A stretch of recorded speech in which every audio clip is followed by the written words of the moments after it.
Hey there, you're listening to BD4, where there's no better way to get your Yankees and Knicks analysis. Yanks every series, Knicks every game, and MMA on occasion. Here's your host, RJ Carbone.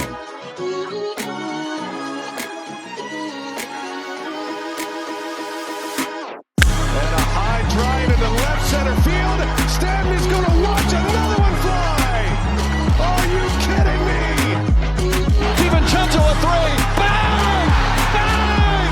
Knicks take a Take this chance to apologize to absolutely nobody. At the wall. See ya! See ya! See ya! Mr. Nova. Anthony for three. Bang! That one goes down and the game is tied. Rose, he shook up the world again. I did it again. But God did it, man. I really just had Gonna have to. Brunson running away. Oh my! He has been the best player to put on that uniform. Ball game over. Yankees win. The Yankees win.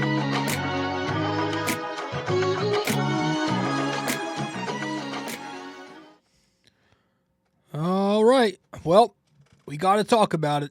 So let's talk about it. Well, we did talk about it the other day. Welcome, folks. We're going to talk some more about it.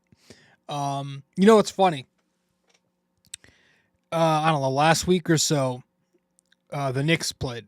They played the Lakers, I think it was, in the Laker game, where towards the very end, Jalen Brunson, who was their best player, is their best player. He goes down with a sprained ankle. And it was, I think the next day, it was reported that he was going to miss at least a couple of weeks, maybe the rest of the regular season, but he'll be back after that. And like my initial reaction to that was like, oh my God, this is the worst thing ever. We are so absolutely screwed. We're this, we're that. How are we going to last without Jalen Brunson? And then the Yankees fan in me, once I get the news that Gerrit Cole was going to get Tommy John surgery, I'm like, oh, well now that feels like nothing. So that's how we started off our blog that we wrote yesterday. If you haven't checked that out, go check out our latest blog. We posted it last night. As I'm recording this, it's Tuesday, March 11th. So check out our blog that we wrote on the Gerrit Cole injury. We wrote two. We have two recent blogs on the Cole injury. Go check those out on www.bd4blog.com. And with Gerrit Cole being hurt, we're going to talk about what it could mean for this team if they decide to stay put and go in-house, because it's officially official. If you have not heard yet, Gerrit Cole is out for the year and at least half of next year because he's opting to get Tommy John surgery. And ideally, you want another ace. You know, you want the Yankees to go out and make a big trade with Miami. But I hate to say realistically, because they have this self-imposed constraint on themselves when they go a certain extent. Where like realistically, I just feel like they're gonna stay in house and do a small move. And if they do opt to go that route, now this is putting a lot of pressure on the guy they brought in here to be kind of a bonus pitcher. Not a bonus, but like Max Fried was brought in to be like, wow, he's like an extra ace. And now it's putting a ton of pressure on Max Fried, especially with Luis Gil also out, to be the guy for the Yankees. And Max Fried is going to have to be that guy who's going to make every start through the rotation and be pretty dominant for the Yankees in order for them to have the slightest chance at getting back to and winning, hopefully, the World Series. He's now the guy with the pressure, and that's who we're going to discuss in this episode because Gerrit Cole is gone, and we don't know when he's coming back.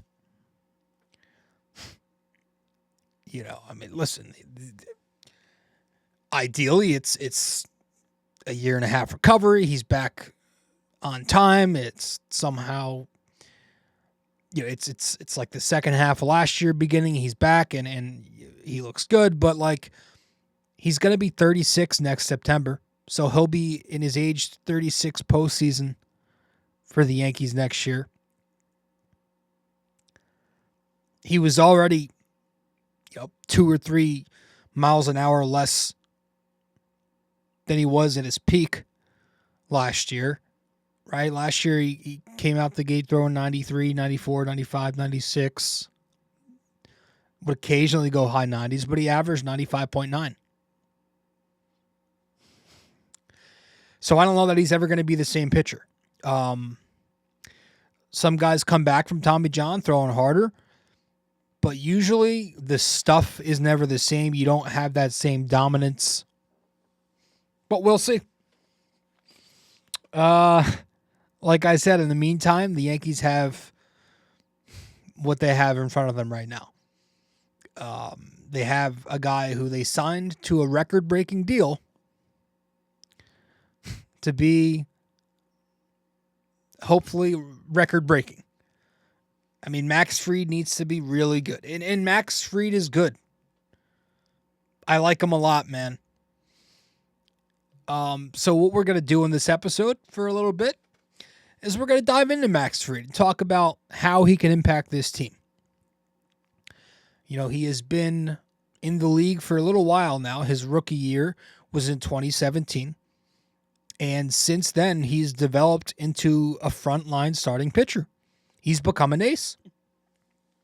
Over the last 5 seasons, he's become one of the best pitchers in baseball. Not just one of the best lefties, not just one of the best National League arms. No, he's been a top 5 Cy Young candidate 2 times in the last 5 years. He's won 2 All-Star appearances in the last 5 years, or he's been in 2 All-Star games in the last 5 years. And he leads baseball in ERA in the last 5 years with a 2.81 ERA across 659 innings. He's legitimate. And a fun little fact for you, his career ERA is actually lower than Gerrit Cole. I think, I don't have the exact numbers in front of me for that, but I'm pretty sure Cole's sitting at 315 and Fried is 307. You could fact check me if you want, but I know it's lower. But yeah, Max Fried has the pedigree. He's got the pedigree. He's got the accomplishments, right? He won a World Series with the Atlanta Braves in 2021. Right? He actually pitched the game-clinching Game 6 to seal the deal. He won 6 shutout against the Astros, was the winning pitcher in that game, and they won the World Series. So I think it's that. It's the pedigree and all that stuff that separates Max Fried from Carlos Rodon, right, who was also acquired to be their second ace when they got him, right? Because I think Max Fried has more of a consistently solid resume. He's been an ace, and he's been putting up ace numbers for 5 years in a row now, right? He's got big game experience where he's pitched 67 playoff innings. Rodon came to the Yankees having only 2 innings and change under his belt, with only 2 peak seasons, right, in a veteran career. So I think that's what makes Yankees fans a lot more comfortable with this Fried deal, at least in the short term, over Rodon. But I think he can come in here at 31 years old and continue that. I think it's sustainable.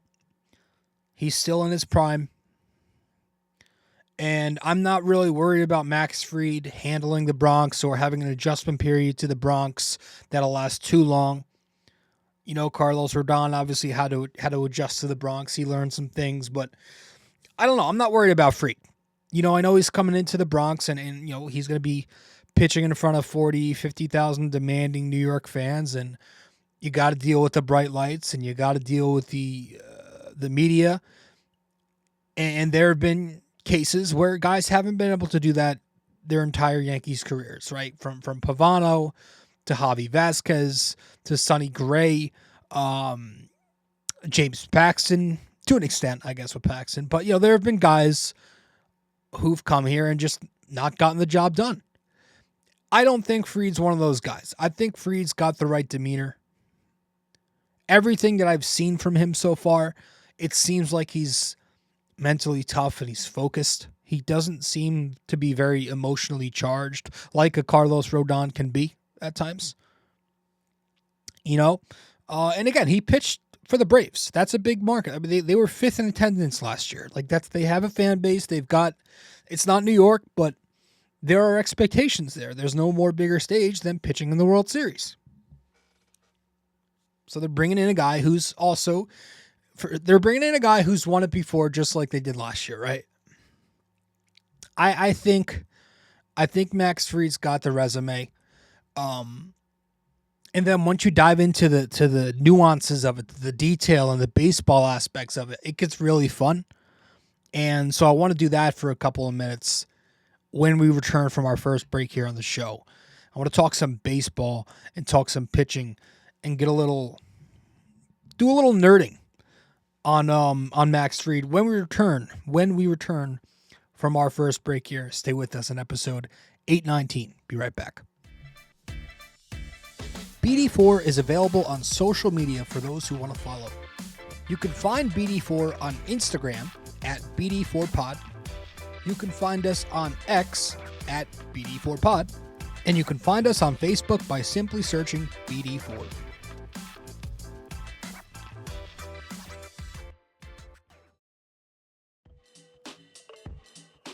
Hey guys, just a quick reminder, this podcast is also available in video format on YouTube.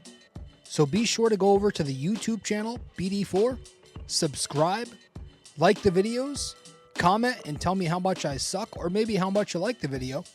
We'd very much appreciate it.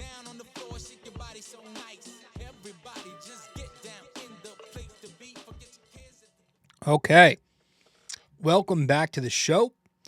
Episode 818 of the podcast. 819. And I want to talk some Max Fried. I want to talk some pitching specifically.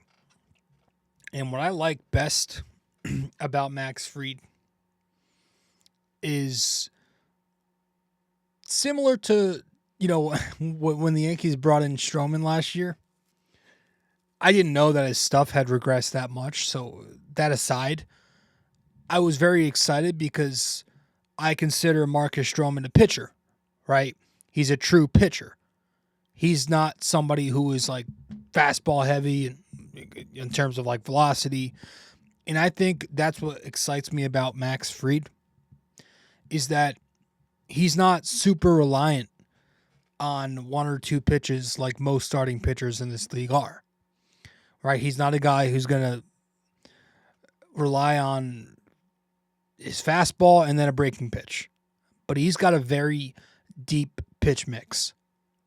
He's 4-seam, 2-seam, curveball, changeup, slider, cutter.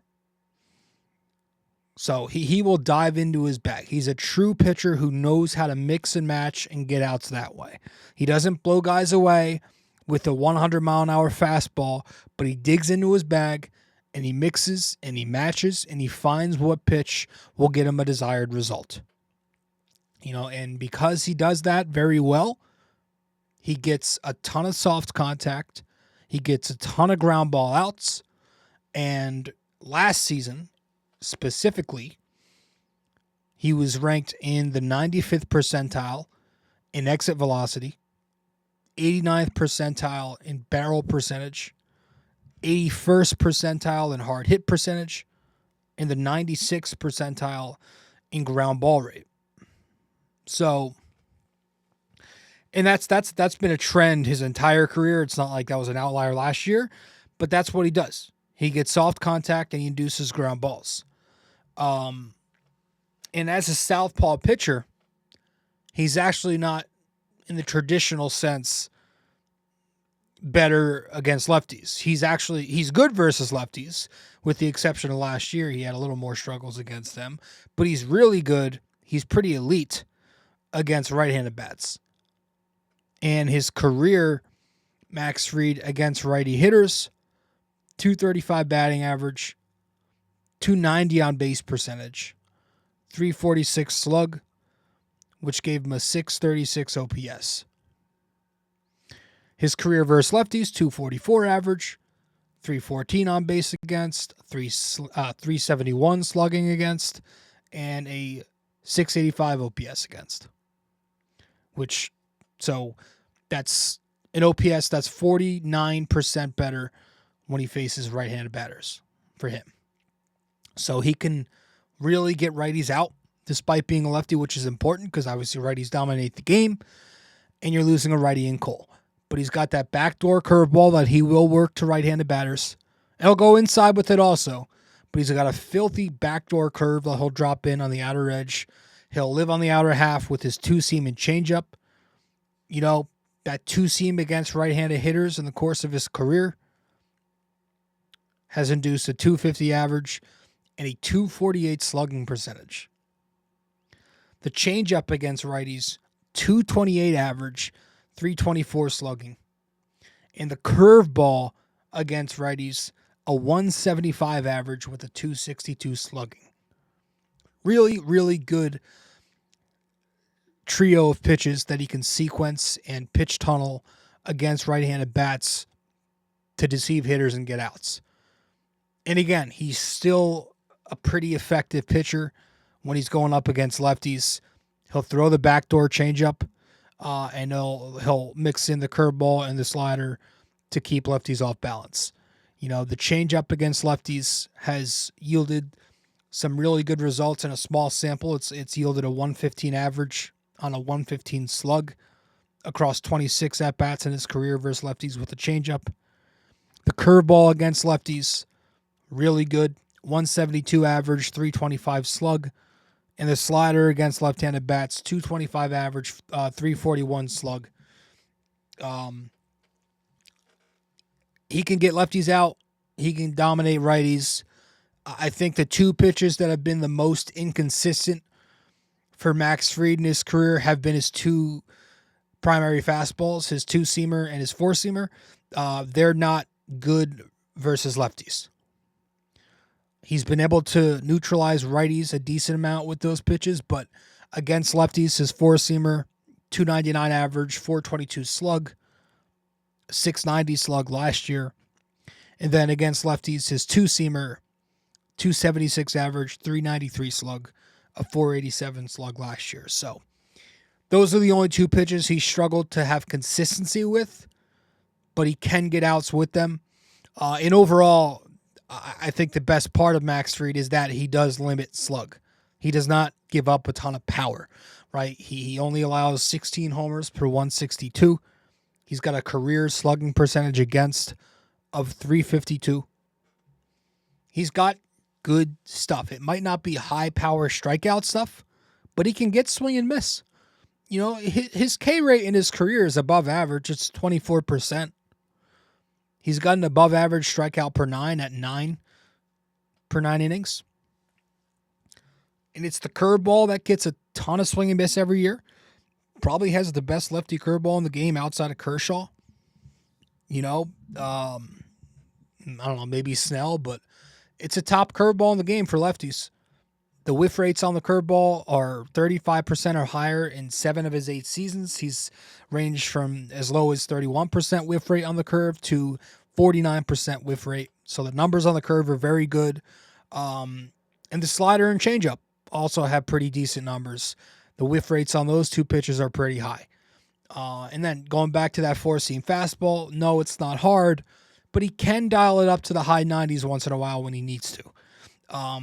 And the good thing about his four-seamer is he can consistently land it for strikes to set him up in count leverage situations later in the at-bat. So if he goes to the fastball early, those are for a strike, he's 0-1, then he can go to what he wants.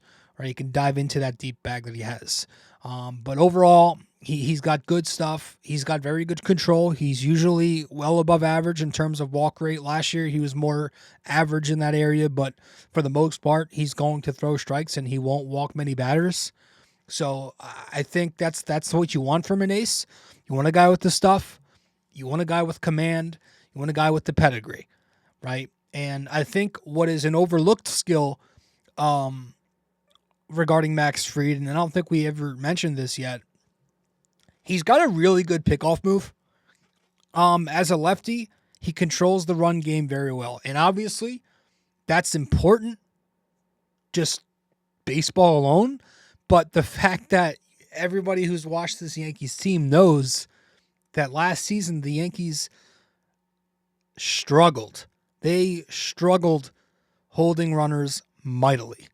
They could not control the run game at all. And so to bring in a lefty like Max Fried, who's got a high IQ and is quick and deceptive with his left-handed delivery, and he has an athletic move to first base, that's a big deal. This is a guy who has picked off 27 base runners in his career, as many as 6 in 2021. He went through a 2-year stretch, where he picked off 11 guys in 2 years. He's got a move.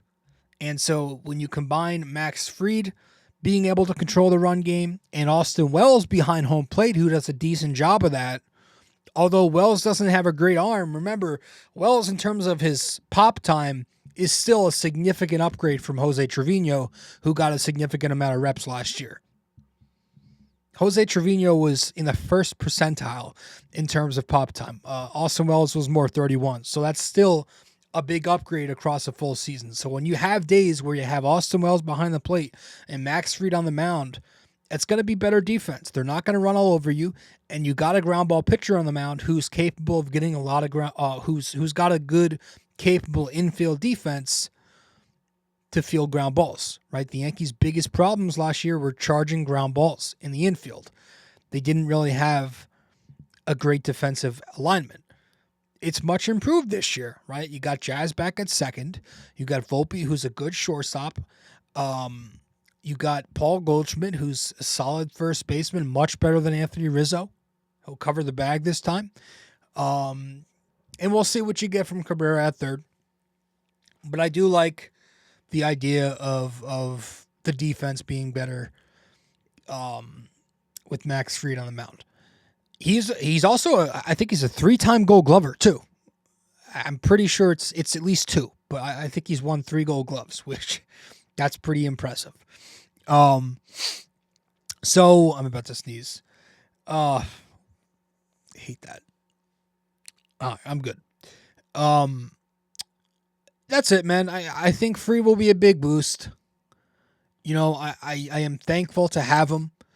And I think it's going to be I think he'll develop into a fan favorite, and help this team. I am still proceeding with caution. Like I'm not going to lie to you, man. It's very, very alarming and troubling that this is where we are, and the Yankees are now relying on breakouts from other guys in the rotation. It'd be one thing, like my buddy mentioned to me, well, like, I think they'll be fine because it's a similar rotation to last year now, right? But like last year, they had a powerhouse lineup. They were a top 2 offense.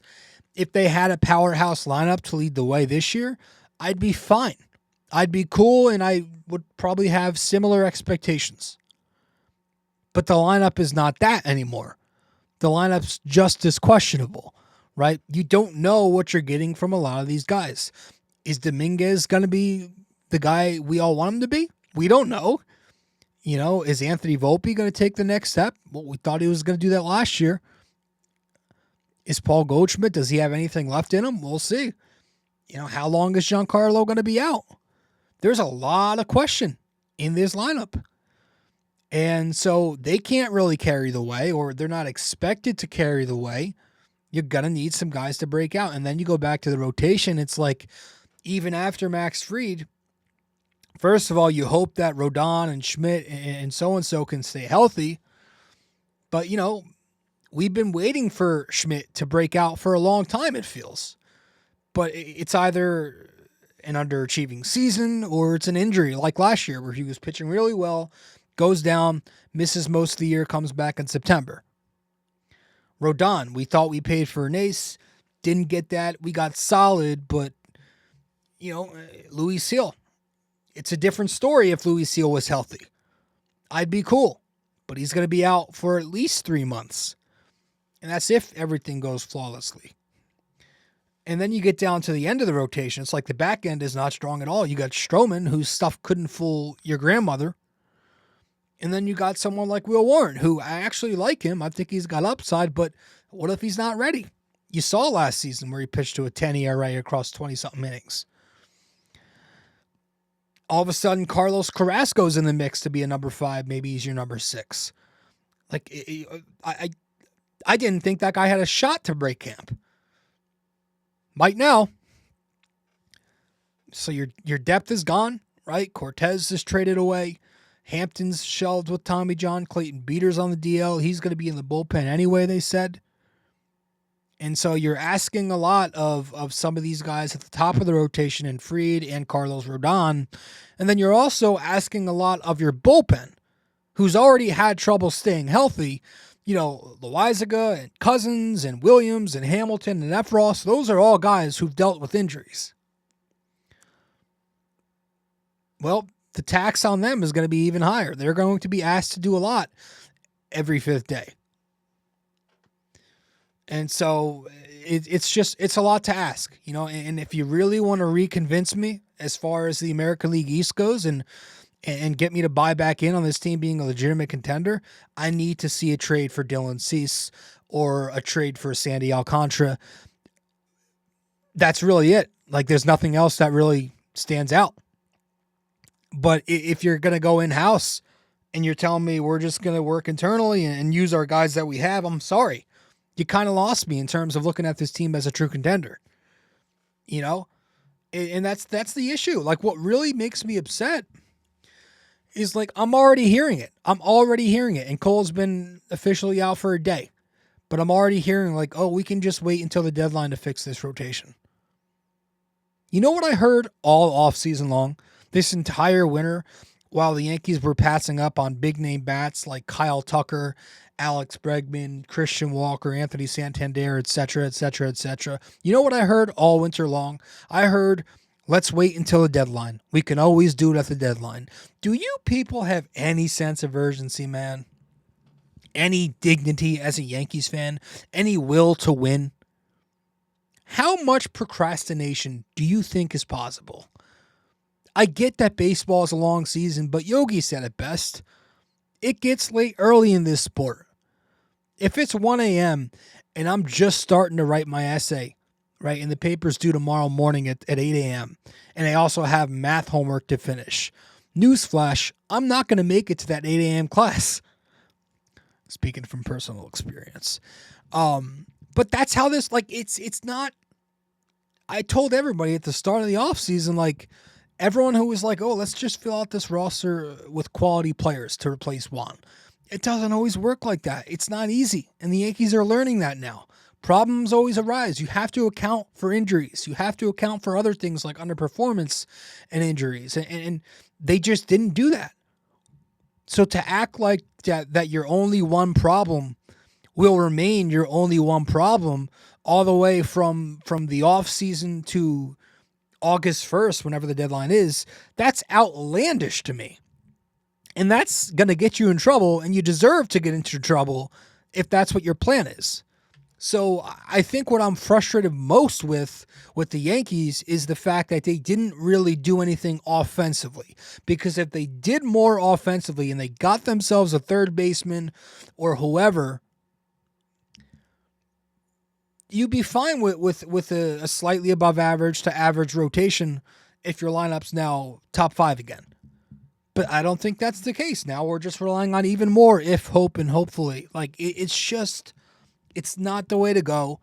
And this team, as currently constructed, I saw somebody post on Twitter yesterday, how many wins do you think the Yankees can get with this current roster? I'm looking at 85, 86, 87, which is not going to be enough to win the American League East. I do think the East got stronger. I think Boston got better. I think Baltimore will still be competitive. I think Toronto is an interesting sleeper with all the drama that's going on. They can win some games. Maybe Tampa's healthy. It's still going to be a competitive division. I don't think they're going to win it. They need to do something big, and it can't be at the deadline. And unfortunately, nobody makes trades this early because everybody makes the playoffs nowadays. So I think they're in a bad situation because they weren't aggressive enough attacking their lineup. And so now they're relying on somebody like Max Fried to really deliver in the year 2025. So we'll see.